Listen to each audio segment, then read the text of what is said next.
Bismillahirrahmanirrahim. Assalamualaikum warahmatullahi wabarakatuh.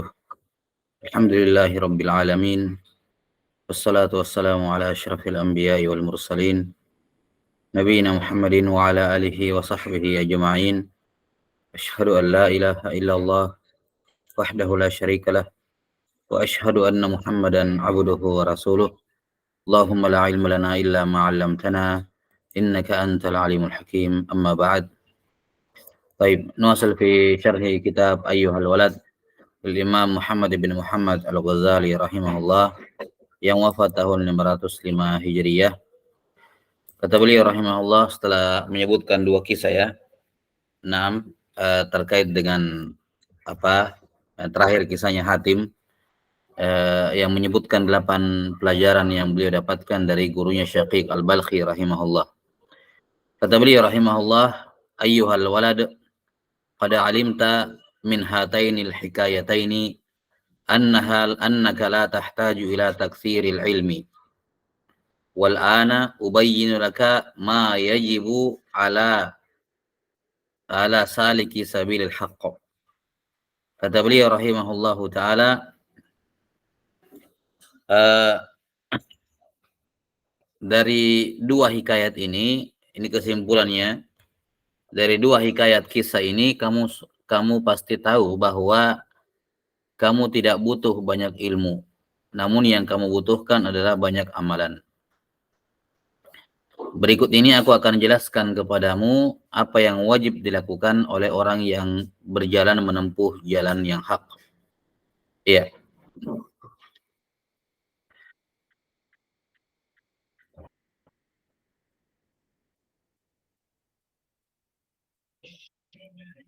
Di mana penulis Al-Ghazali rahimahullah di sini akan menyebutkan 4 kewajiban yang wajib ditempuh, yang wajib dilakukan oleh orang yang menempuh jalan kebenaran.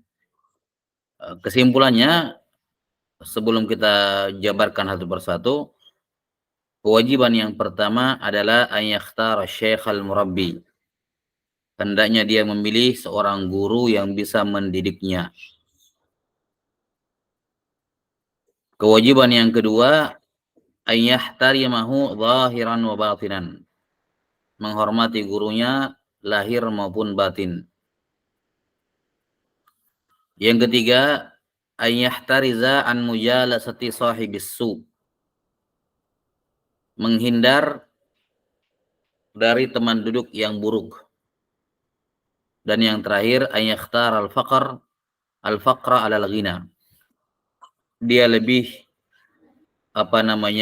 lebih memilih untuk miskin dibandingkan kaya.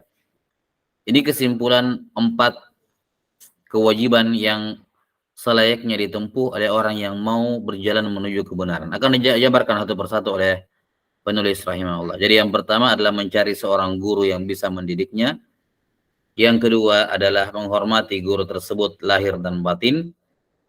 Yang ketiga, menjauhi teman duduk yang buruk. Dan yang keempat, lebih memilih kefakiran dibandingkan kekayaan.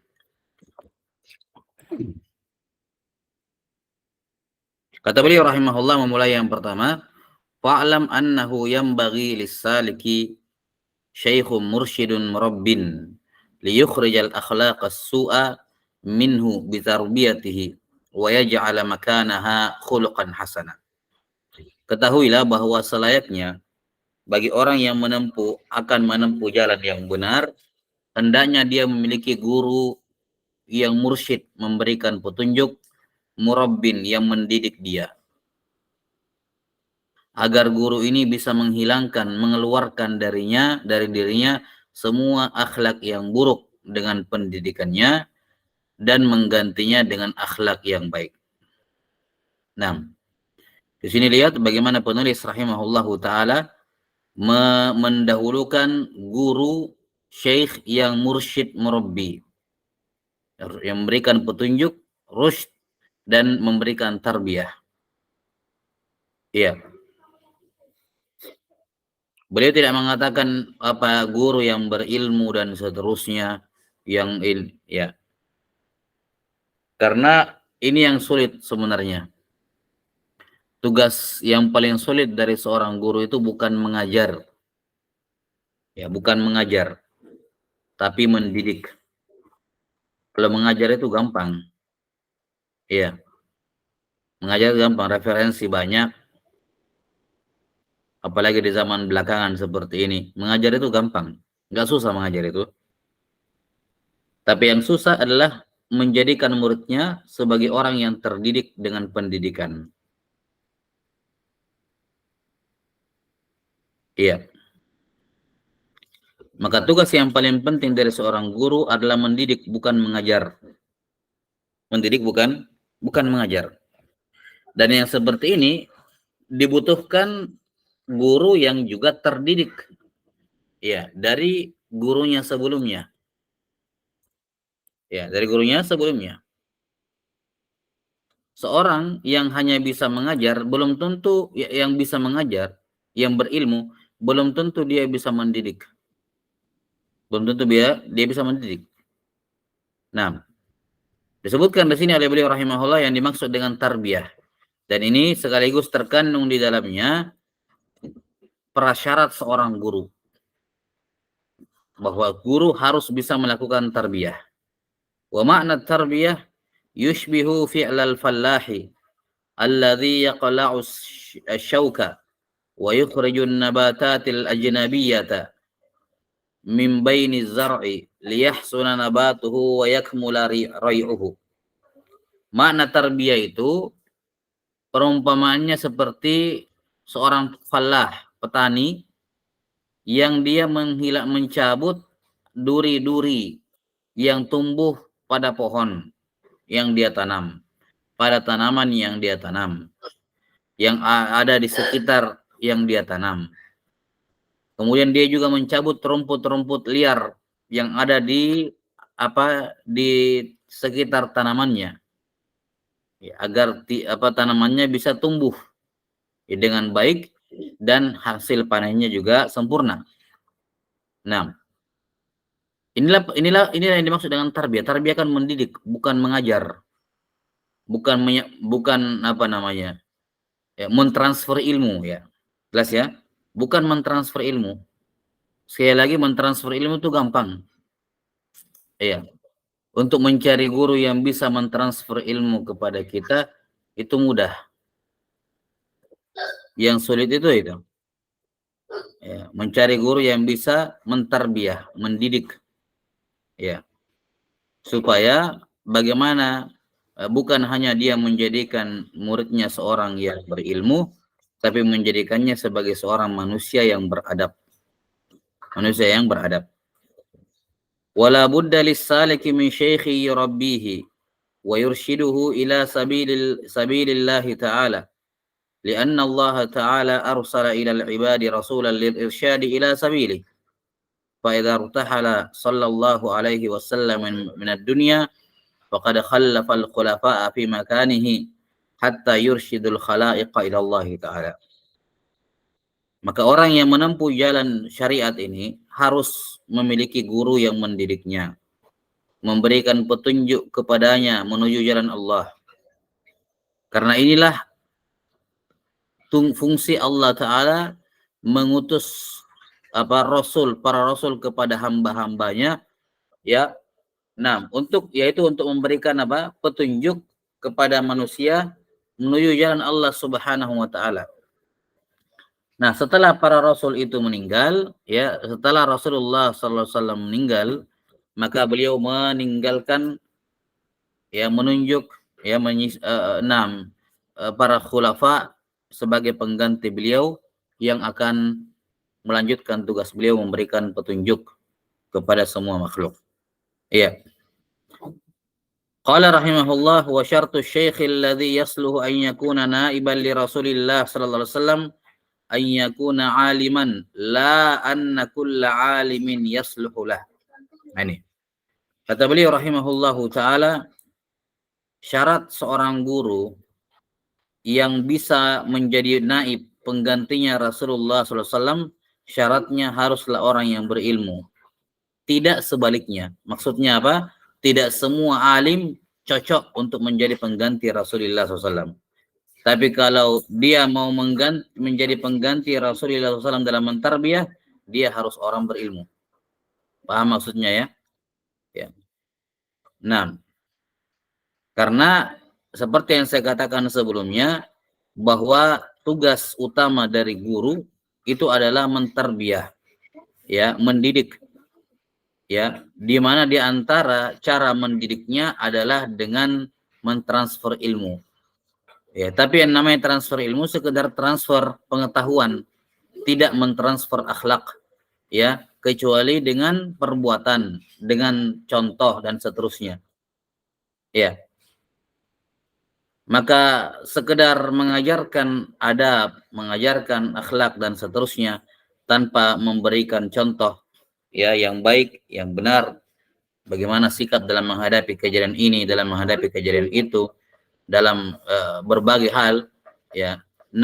Ini yang selayaknya dia lakukan. Selain dia mentransfer ilmu, dia mengajarkan kepada muridnya pelajaran kehidupan. Bagaimana nanti kalau muridnya menghadapi hal yang sama, mengalami hal yang sama dalam kehidupan, dia perlihatkan, ya, baik itu berkenaan dari sisi ilmu, agama maupun dalam kehidupan keseharian, bahwa selayaknya yang dilakukan kalau terjadi seperti ini adalah seperti itu. Dia perlihatkan. Dan itu bagian dari tarbiyah, yaitu mengajar dengan lisanul hal, ya, mengajari, mendidik mereka dengan keadaan dirinya sendiri. Nah, kata beliau, maka syarat seorang yang mau menjadi pengganti Nabi harus berilmu. Tapi bukan berarti semua orang yang berilmu layak menjadi pengganti Nabi. Enggak. Wa inni ubayyinu laka ba'du alamatihi ala sabilil ijmal hatta la yadda'i kullu ahadin annahu mursyid. Di sini aku akan menjelaskan kepadamu beberapa tanda-tanda guru yang baik. Ya, tanda-tanda guru yang baik sebagai yang layak menjadi pengganti Nabi, agar tidak setiap orang itu mengklaim bahwa dia itu mursyid.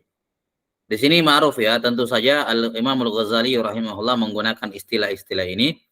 Ya, dan ini ma'ruf, salah satu istilah dalam tasawuf, ya. Nah, di mana ma'ruf kita tahu Al-Ghazali rahimahullah taala juga punya juga merupakan imam, ya, bagi kalangan kaum mutasawwifah, ya, di mana istilah mursyid ini guru, ya, istilah dalam ilmu tasawuf untuk guru, ya, mursyid. Orang yang belajar sama mursyid namanya murid. Itu namanya dalam bahasa Indonesia, sudah jadi bahasa Indonesia. Jadi orang yang belajar kepada guru namanya murid.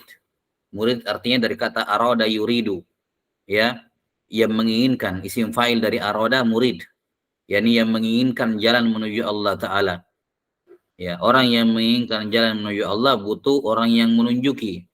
Yang mana orang yang menunjuk ini, yang memberikan petunjuk, dia sudah lebih dahulu menapaki jalan menuju Allah. Nah, yang menunjuki jalan ini namanya mursyid.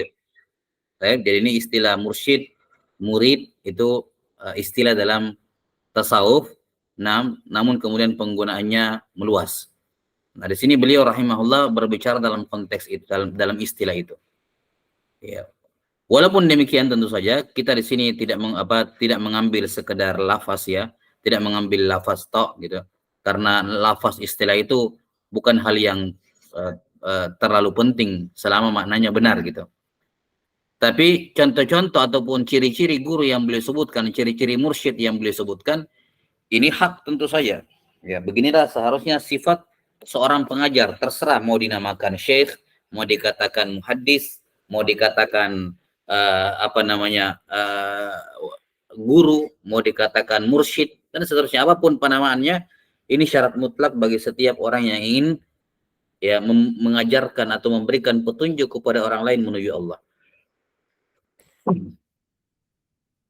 Fanaqul, kami katakan, kata Al-Ghazali rahimahullah, ciri yang pertama dari seorang mursyid seharusnya huwa man yu'ridu an hubbid dunya wa hubbil jah.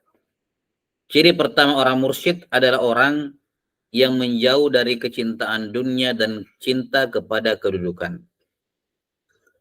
Wa kana qad taba'a li syakhsin basirin yatasalsalu mutaba'atuhu ila sayyidil mursalin sallallahu alaihi wasallam. Dan dia sendiri sudah pernah mengikuti orang yang basir, yang memiliki basirah, pengetahuan dengan hati, ya. Kemudian gurunya itu pernah mengikuti orang lain lagi, terus ya tasalsal bersambung, ya pengikutannya sampai kepada Rasulullah Sallallahu Alaihi Wasallam. Ya istilahnya orang sekarang bilang apa?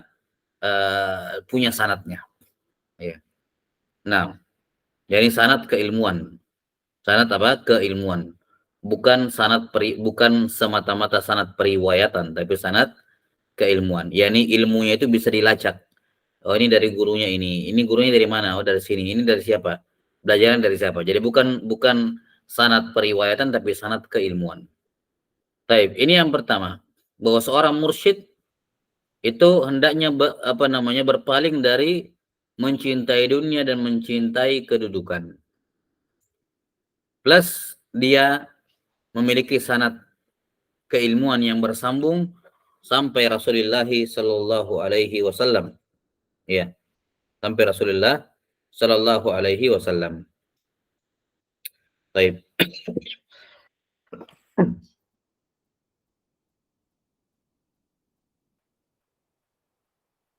Nah,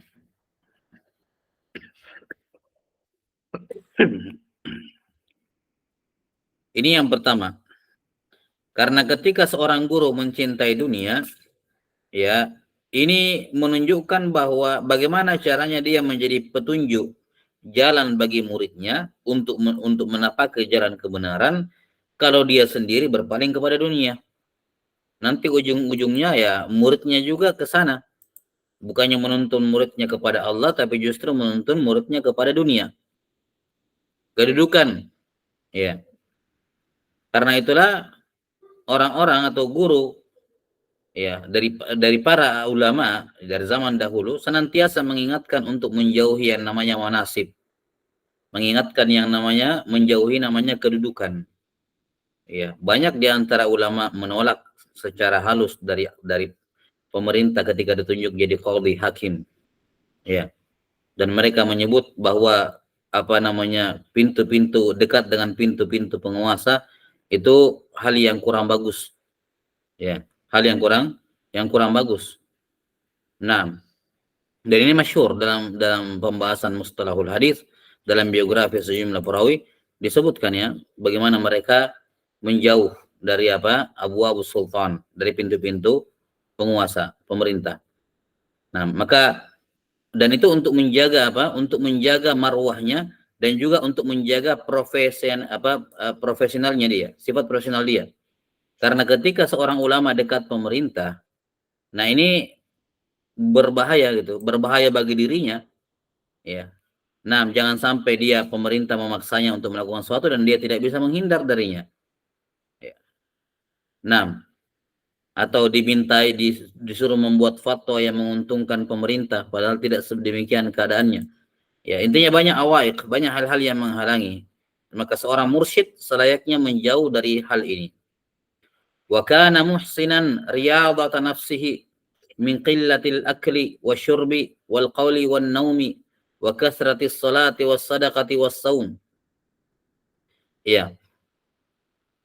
Dan dia adalah orang yang muhsin, orang yang ihsan dalam riyadha nafsihi, orang yang bagus dalam upaya melatih dirinya sendiri.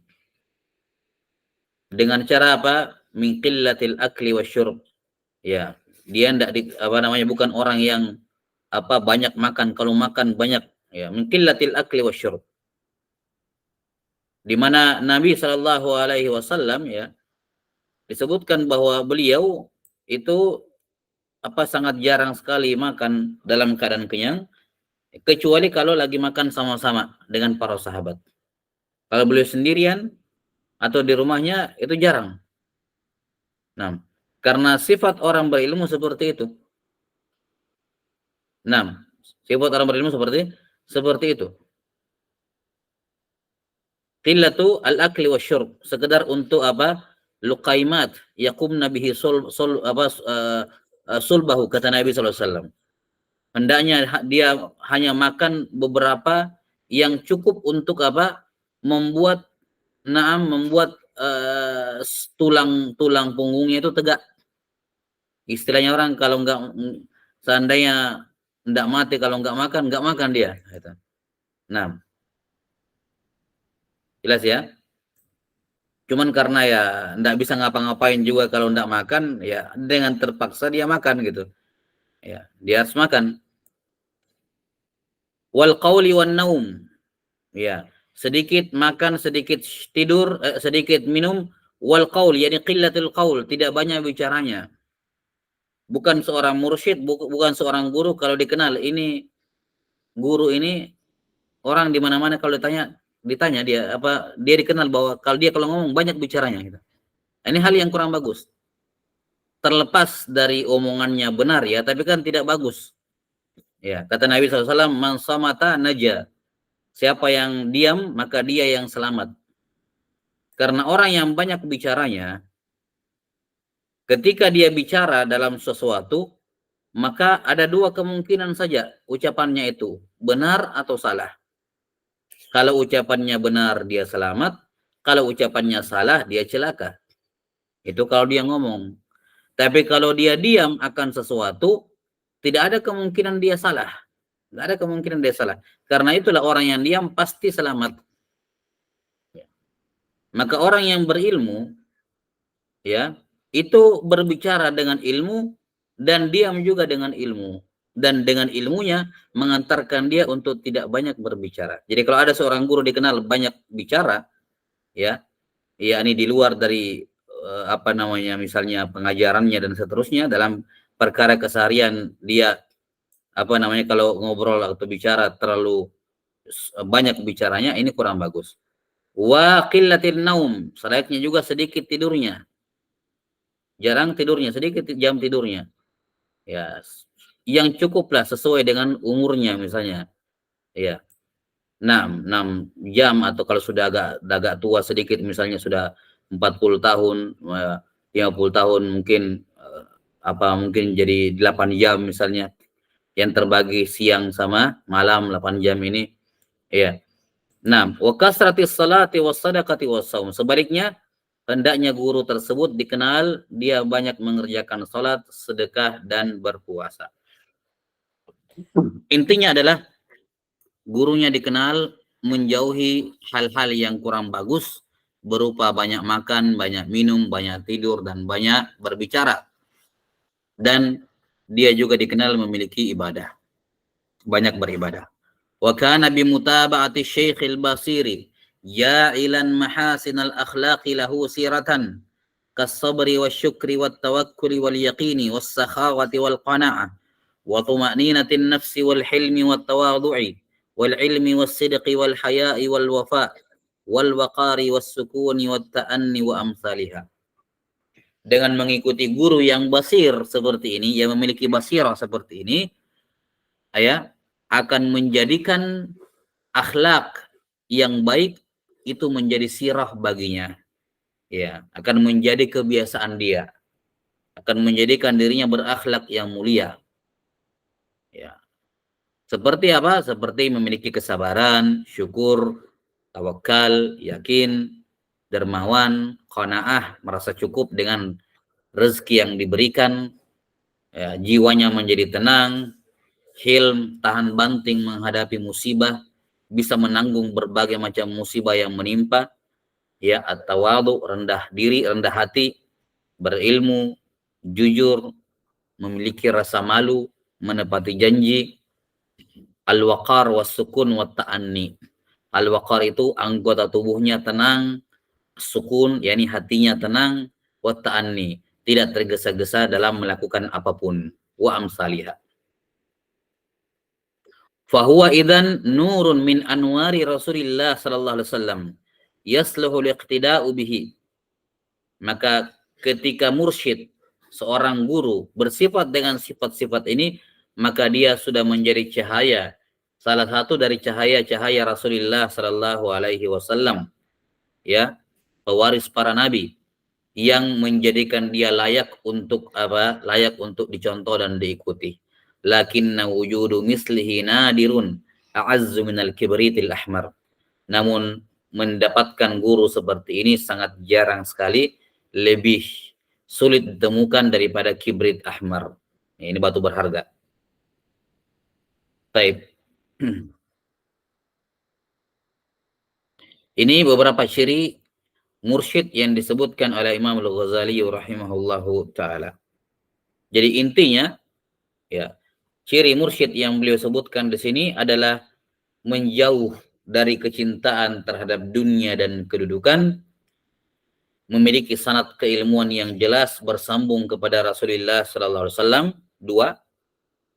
Yang ketiga, menjauhi hal-hal yang khawarimul muru'ah, yang mungkin tidak haram tapi kurang layak dilakukan bagi seorang guru, seperti banyak makan, banyak minum, banyak tidur, banyak bicara.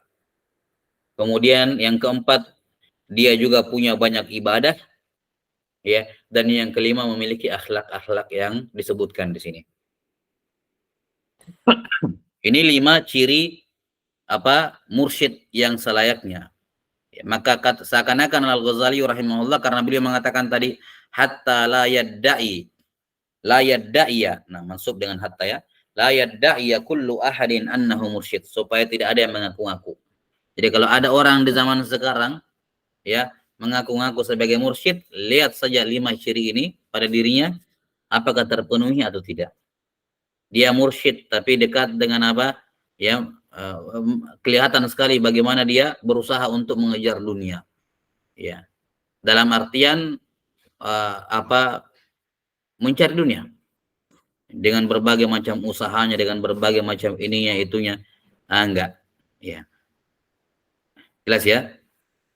Mencintai dunia bukan haram, ya, bukan haram, tidak haram mencintai dunia. Mencintai dunia mubah, cuman itu bukan syarat, bukan ciri orang yang mursyid yang bisa menunjuki kamu.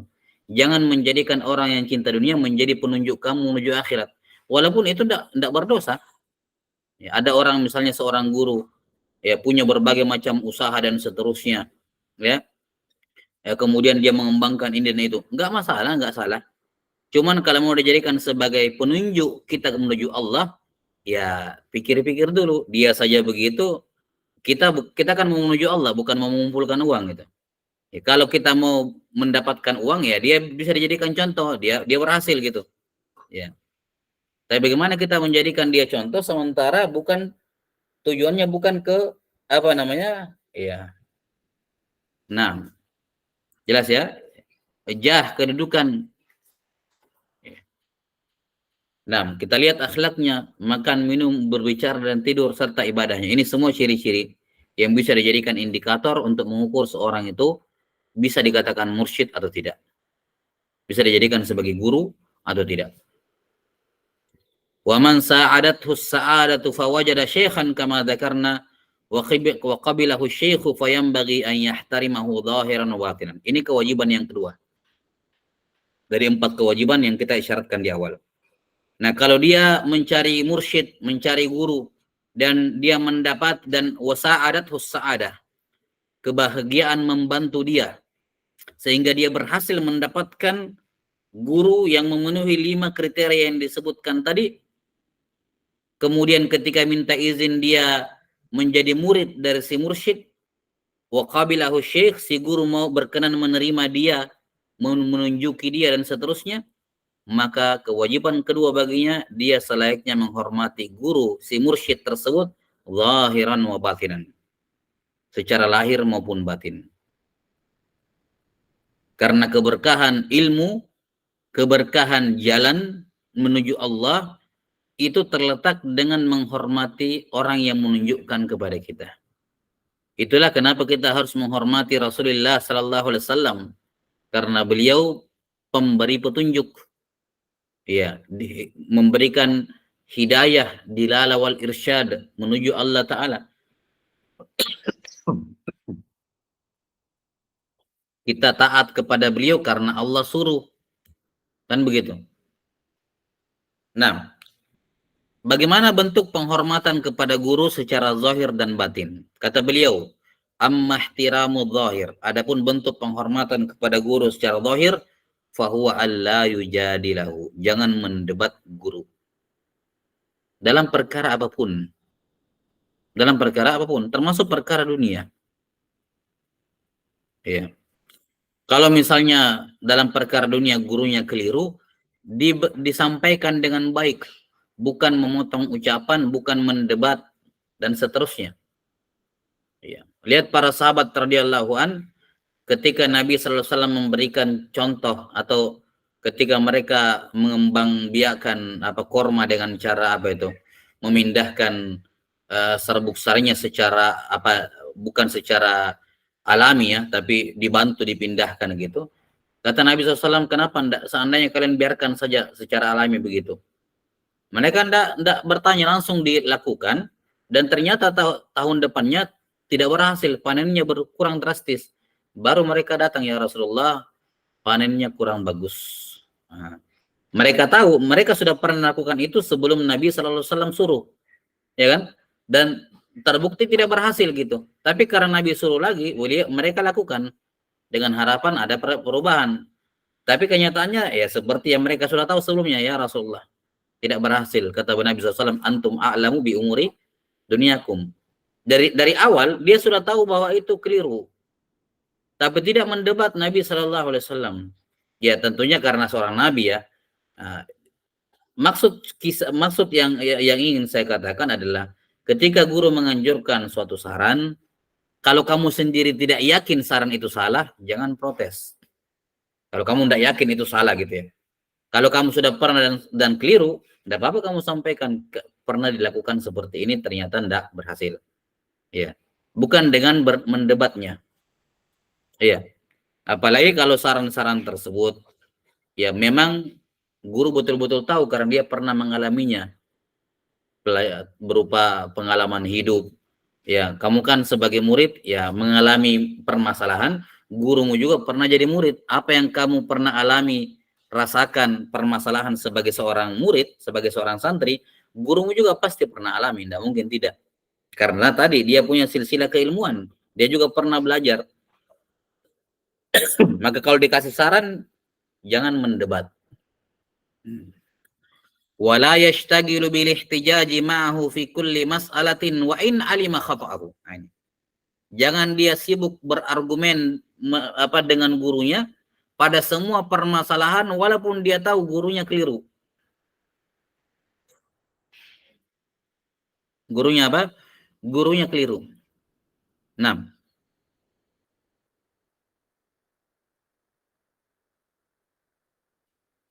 Ketika gurunya keliru, ya dia sampaikan dengan adab yang baik dan seterusnya. Kalau gurunya setuju, alhamdulillah. Kalau tidak, ya sudah. Tidak usah diperpanjang. Dan itulah konsekuensi adab.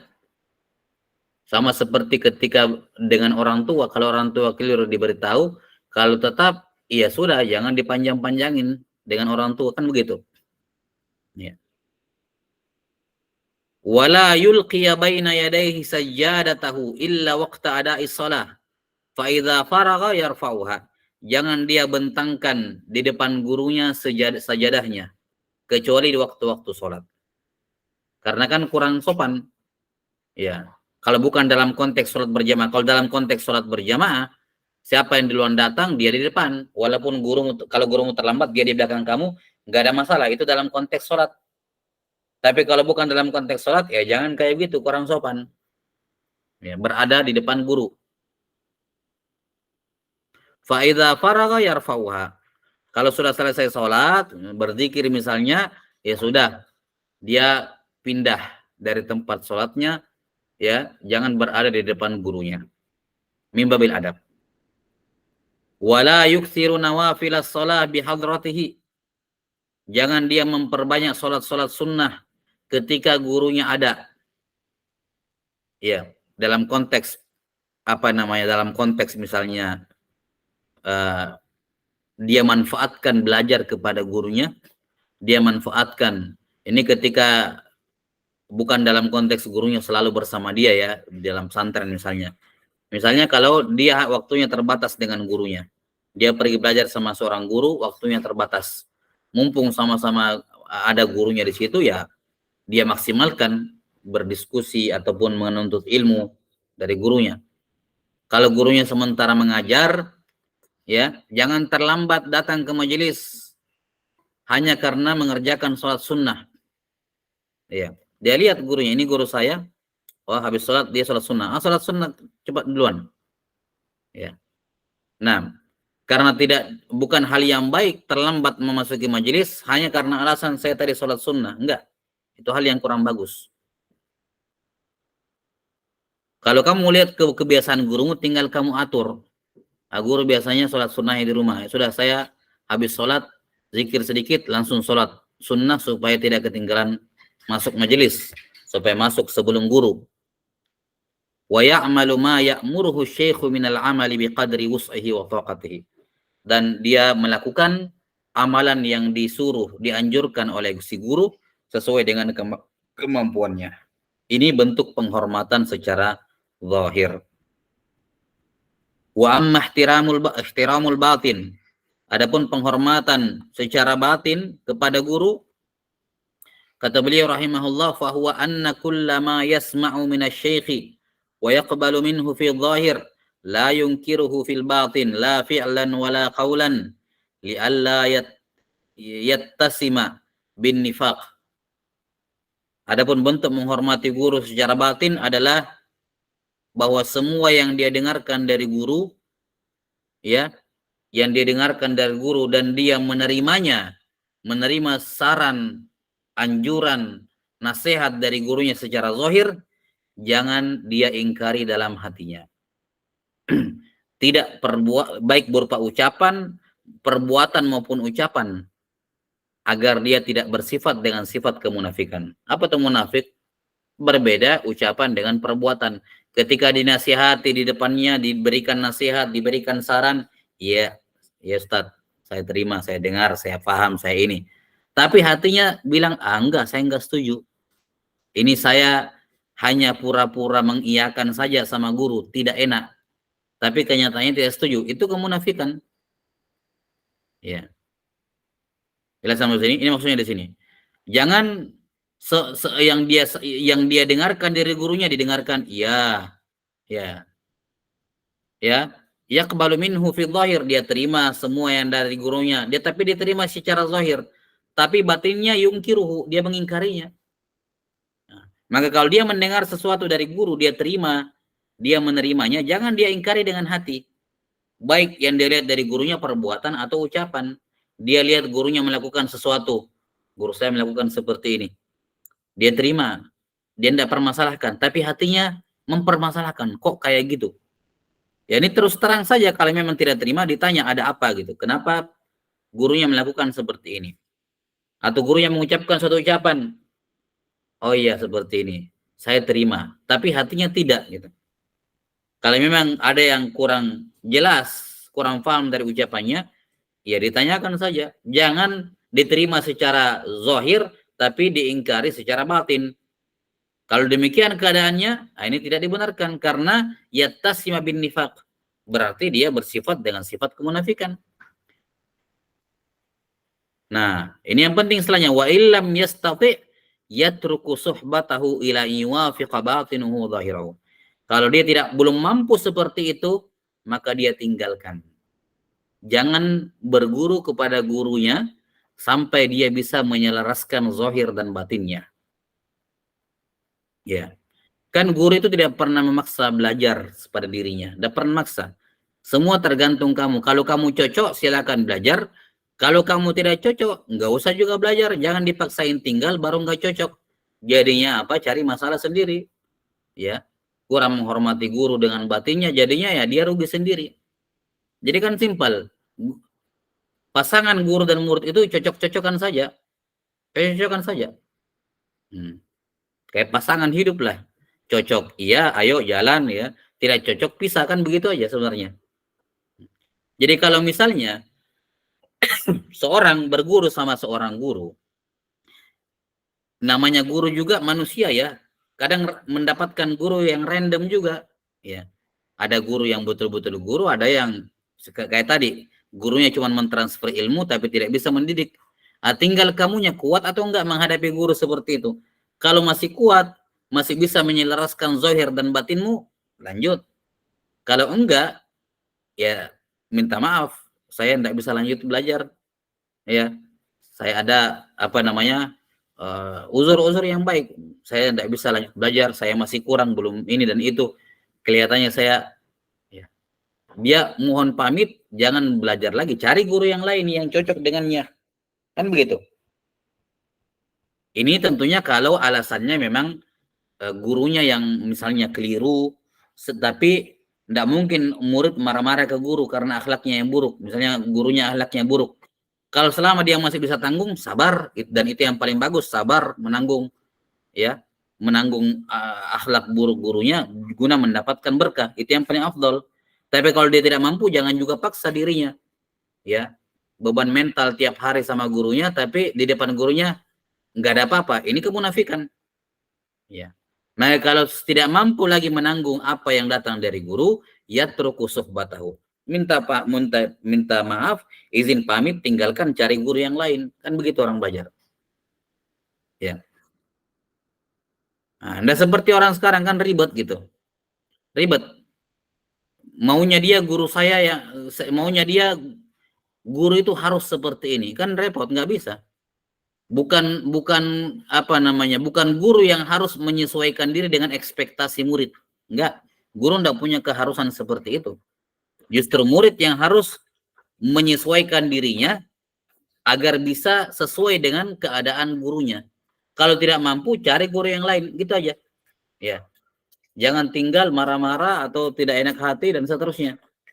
Ya, cari guru yang lain. Wa ayyahtariza ya, ini sampai sini ya. Ini nasihat yang kedua terkait dengan menghormati guru zahir dan batin. Kewajiban yang ketiga akan disebutkan nanti terkait dengan kewajiban menjauhi teman duduk yang buruk. Nah, wallahu a'lam bissawab.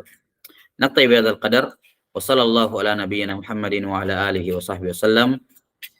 Alhamdulillahirabbil alamin. Assalamualaikum warahmatullahi wabarakatuh.